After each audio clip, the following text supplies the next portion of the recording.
Hi, I'm Michael Lake, and I'm the creator behind a brand new platform I call Jazz Master Chat.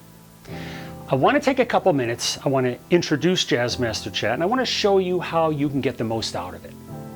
And first, a little history, because a few years ago, when COVID was just starting up, I conducted about 60 interviews with great jazz players and educators.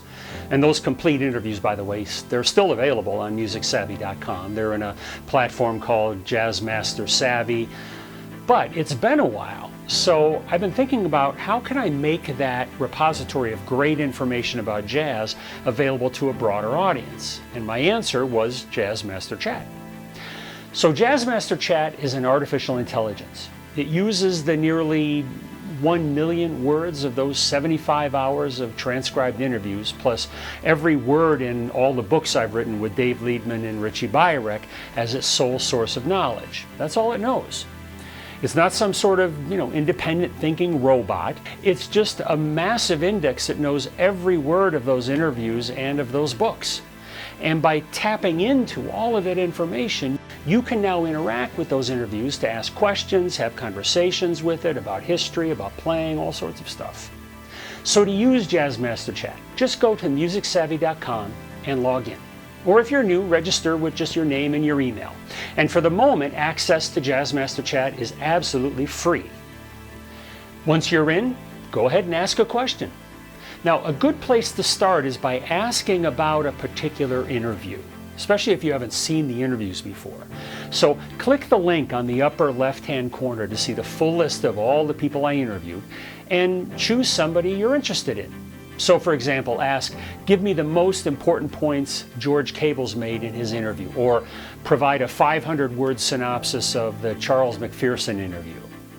And from there, find something in these points or from the synopsis that you'd like to know more about.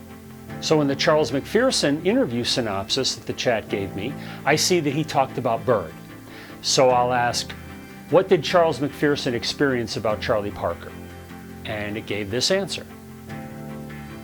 So by learning about the content of these interviews, you'll get clues on what else you can ask. But you can also just pick a random topic on jazz that you're interested in and see if it's within the interviews or books. So for instance, you could ask, what are some things I can do to improve my ear to improvise better? Now give it a moment to think, right? And it will give you its answer. So here's the answer, and it gives you different categories: deep listening, learn from the masters, play along, expand your musical input, regular practice. There you go. Now, the artificial intelligence behind Jazz Master Chat is not infallible. Even though it's pretty amazing, it occasionally makes mistakes. Let me give you an example. I'll ask a question that I know the answer's in there. I'll ask, what did Lenny White say about the oil can drum he brought to the Freddie Hubbard Red Clay recording session? Now, I did ask this earlier and it gave a terrific answer, but let me just pretend that it doesn't know the answer to that. See here, it says that topic was not part of the interviews, but I know Lenny and I talked about that, so I'll just repeat the question.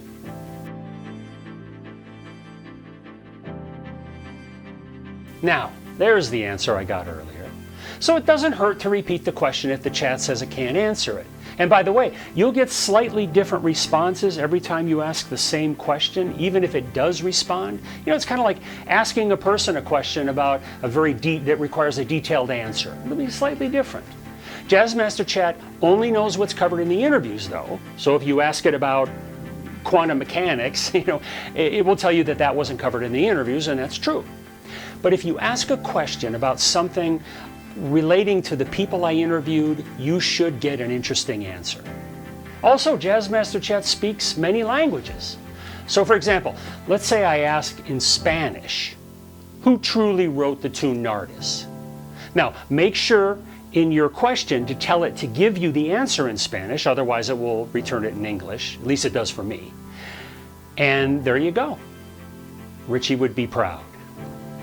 One last point I want to make before you dive in is that Jazz Master Chat can take your very specific direction on how it answers you, just like I showed you how it responded to languages.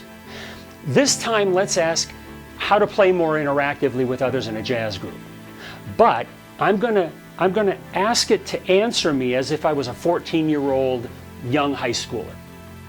Notice the language it uses, like having a conversation where each player contributes to the discussion, or when it says the goal is to make music together where everyone feels like they're part of creating something special.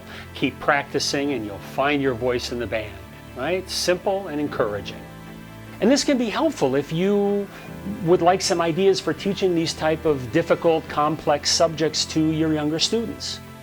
Another direction you could give it is to tell it how long or short you'd like the answer. So you give me 300 words on who wrote Narcissus, or whatever question you have. And if you'd like to have even more fun with it, ask it to give you the answer as a limerick. For this, we'll go back to the question of who wrote Narcissus. So there's a lot here to learn from and to have fun with. Now I remind you, this is cutting edge technology and it's constantly evolving. I mean, we're continually tweaking this. So please let me know if you experience any difficulties or if it just doesn't seem to be working right for you. And please have fun with this.